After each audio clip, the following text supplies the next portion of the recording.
আচ্ছা, কে তোমাদের বলেছে যে হিসাব হবে না? দেখে এসছে কে সেই ব্যক্তি যে আর কোনো কবরে কিছু নেই, পুছপাছ নেই? কোন ব্যক্তি দেখে এসছে তাকে আমার সামনে দাঁড় করিয়ে দাও। আল্লাহ জানতে চাইছে হু ইজ দ্যাট পারসন, কে সে? দেখাও দেখাও যে এই ব্যক্তি দেখে এসছে কবরে কিছু নেই, মৌতের ওইসব কিচ্ছু নেই, কিয়ামতের মাঠে কিচ্ছু নেই, জাহান্নামে কিচ্ছু নেই, জান্নাতে ওইসব ফাঁকা, কিচ্ছু নেই, ফাঁকা মাঠ। কে দেখে এসছে? ভারী 100 টাকা হাতে দিয়ে ছেলেটাকে যদি একটু পশারি হাটে পাঠিয়ে দাও, ফিরে আসার পরে তুমি মা আর তুমি বাপ জিজ্ঞাসা করো, এই বেটা কত খরচ করলি, কি কি নিলি, হিসাব শোনা। আর আমি আল্লাহ এরকম একটা হায়াত দিয়েছি, এক বিন্দু নাপাক মনির কাতরা থেকে এই জেসম। তোমার মাথাটা সোজা কেন তুমি বলতে পারবে? তোমার মাথাটা আর যত মখলুক আমি সৃষ্টি করেছি দুনিয়ার রং বেরঙ্গের, 2 পায়া 4 পায়া, পা বিহীন, পানি খুব তেজ চলে। সাপের কটা পা? আমরা তো পা ছাড়া একটা পা হলে কত কষ্ট হয়, 2টো পা হলে তো কথাই নেই, ক্রাস দিয়ে লাপিয়ে লাপিয়ে কামারুর মতো পা বিহীন। আর কাউকে একটা ছোট ব্রেন, তোমার কটা বলে 2টো। তো এই যে কি বলে লাল কি কি বলে পোকাগুলো, এই যে কেউ কি অনেকগুলো পা ওদের, কেউ রুন্ডা না কি বলে, ভাই কটা পা গুনিয়েছেন? আর 10-15 ফিটের সাপ এত লম্বা, একটা পা নেই। আর কেন্দুরাটা এতটুকু, কটা পা? কোথায় কয়েক শ হবে। আমার কুদরত দেখে নাও ভালো করে। এটা কি বলে জাম গাছ হচ্ছে এত বড় মোটা, ফল বলে এটুকু এটুকু। এটা কিসের গাছ গো বলে কোনোদিন জীবনে দেখেন না। এটা লাউ গাছ। কতটা হয় বলে, এক একটা লাউ 5, 8, 10, 15, 20 কিলোর করে। এই নিজে দাঁড়াতে পারে বলে, না না ওই শিনটা পুঁতে দিতে হয়, বাঁশের কঞ্চি পুঁতে দিতে হয়, ধরে ধরে উপরে উঠে ফল দেয় এক একটা করে। হায় রে ইনসান, তোমরা কোনোদিন আসলে তোমরা সব বেআকেলওয়ালা। একবার আমার সৃষ্টি জগতের দিকে তাকাও, নিজের দিকে একবার তাকাও, বলো না। তোমার মায়ের পেটে বাচ্চা, স্বামী স্ত্রী, তোমরা খবরদার ও কথা বলিও না। হাজব্যান্ড অ্যান্ড ওয়াইফ ওই জন্য নেই। বহু মা বাপ তোমাদের গ্রামে তালাশ করে দেখো, সংসার করতে করতে বুড়ো বুড়ি হয়ে গেছে, একটি বাচ্চাও চোখে দেখেনি। হ্যাঁ, মা বাপ থাকলে বাচ্চা নেই, আমি যদি না দিতে চাই। ফের মা বাপ বাস কিচ্ছু জানে না, একটা বাচ্চা তার মায়ের রেহেমে কবে আসে ওটা আমি একমাত্র জানি, তোমরা পৃথিবীর কেউ জানো না। ওসব ওই যে স্ত্রী রোগ বিশেষজ্ঞ, গাইনো ডাক্তার, ওরা তোমাদের কাছ থেকে শুনে একটু টেস্ট ফেস্ট করে, তারপরে বললে LMP, লাস্ট মিন্স পাস,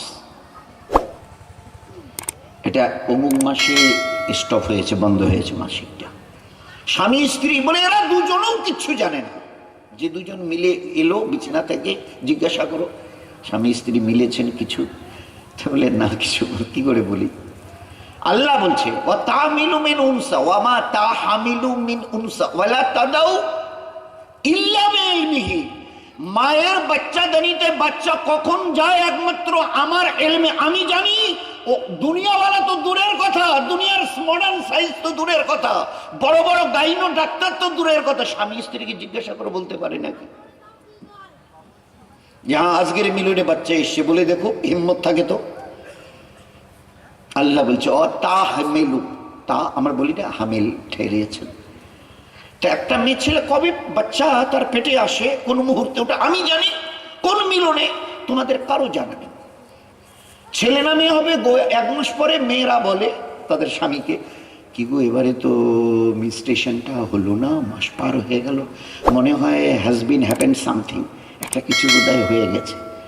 আচ্ছা কি হবে ওটা, ছেলে না মেয়ে? তোমরা তো দুইজনের মিলনে হচ্ছে, 2 মাস 3 মাস 4 মাস 5 মাস 6 মাস, বলো এখনো বলো বলো। তো আল্লাহ জবাব দিয়েছে, ওরা কি বলবে? ওদের কিন্তু আমি অজ্ঞ, অবুঝ, নাদান করে রেখেছি, এ ব্যাপারে জাহিল করে রেখেছি। হুয়াল্লাযী ইউসাবিরুকুম ফিল আরহামে কাইফা ইয়াশা। মায়ের ওই বাচ্চা দানি যে বাচ্চা ছেলে হবে না মেয়ে, একমাত্র আমি জানি, এরা কেউ জানে না। এদের কোনো জ্ঞানই নেই এ ব্যাপারে, একমাত্র আমি জানি এই বাচ্চা ছেলে অথবা মেয়ে, কালো অথবা গোরা, লম্বা অথবা বেটে, একমাত্র আমি জানি। ফেরে বাচ্চা দুনিয়াতে এসে কি খাবে বলো, তোমাদের মা বাপকে কিচ্ছু ভাবতে হবে না। কবে তার কাছে গেছে বাপের ব্যাকবোন থেকে মায়ের রেহেমে, ওটাও আমি। এই বাচ্চা ছেলে না মেয়ে হবে তাও আমি। মায়ের মেনস্ট্রুয়েশনের রাস্তাকে বন্ধ করিয়ে দিয়ে ওকে খাওয়ানো তাও আমি। ফের তারপরে দুনিয়াতে এসে প্রসবের পরে বাচ্চা কি হবে তোমাদের বোধ, you are the husband and wife, তোমাদের কাউকে ভাবতে হবে না এ বাচ্চা দুনিয়াতে এসে কি খেয়ে বড় হবে আস্তে আস্তে তিলে তিলে, ও ভাবনা আমার আমি নিয়েছি, তোমাদেরই নেই।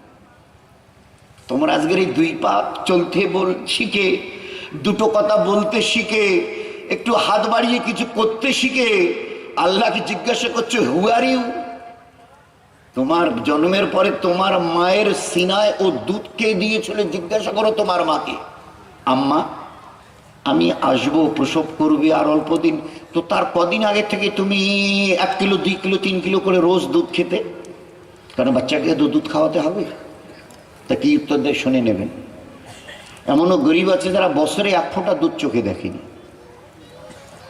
আল্লাহ বলছেন আমি তার সিনাতে এমন দুধ জমা করেছি, শীতের এইরকম শীতের দিনে ও দুধ হালকা হালকা গরম হবে, আর প্রচন্ড গরমের দিনে ওই দুধকে আমি আল্লাহ হালকা হালকা ঠান্ডা করবো। নয়তো এই শীতে শরীর মায়ের যতটা ঠান্ডা হয়, দুধ যদি ওই আনুপাতিক হারে ঠান্ডা হতো, এ বাচ্চা ওই একবারই যা দুধ পান করতো, আমার ইজ্জতের কসম দ্বিতীয়বার একে পান করতে হতো না। ডাবল ট্রিবল নিউমোনিয়া হয়ে এ বাচ্চা দুনিয়ার থেকে চলে যাবে। বাচ্চাদের ঠান্ডা লাগলেই নিউমোনিয়া হয়। এখানে আমাদের কি ঠান্ডা, কাশ্মীরে যান মাইনাস। ওই যে কাশ্মীরের যে লেকটা অনেকে গেছেন দেখেছেন, ওই লেকের উপরে বাচ্চারা ক্রিকেট খেলছে, ওই নদীর উপরে, ছোট নদী, ওটা লেক বলা হয়, নৌকো চলে। তো ওর উপরে পানি এতটা জমে গেছে বরফের মতো শক্ত, বাচ্চারা ফুটবল খেলছে, ক্রিকেট খেলছে। তাহলে কতটা ঠান্ডা ওখানে, মাইনাস। আমাদের এখানে এখনো 21-22 চলছে, আর ওখানে 1-এর নিচে। তাহলে শরীর কি পরিমাণ ঠান্ডা আছে, ওই পরিমাণ যদি দুধ ঠান্ডা বের হতো এই বাচ্চার অবস্থা। বলছে বাস ওই একবারে যা চুষেছিস আর দ্বিতীয়বার তোকে চুষতে হতো না। তুমি আমাকে একটাবারও চিনতে চেষ্টা করলে না যে আমি কোন দয়ালু মেহেরবান আল্লাহ। আচ্ছা তোর ওই জন্মের পরে কি কি তোর দেখেছে? হাত দেখেছে, আঙুলগুলো ঠিক আছে কিনা, নখগুলো দেখেছে ঠিক আছে কিনা, মাথার চুল গজিয়েছে কিনা ঠিক আছে কিনা, সবকিছু আইবুড়ু টুরু ঠিক আছে কিনা, পায়ের আঙ্গুল টাঙ্গুলগুলো, তার নখ ফকগুলো, সিপি টিপিগুলো ঠিক আছে, হ্যাঁ সব ঠিক আছে। আচ্ছা একটাবারও তো বললে না বাচ্চাটার দাঁত কটা কই গো? একটাবারও তো কেউ বললেন এর দাঁত কটা কই?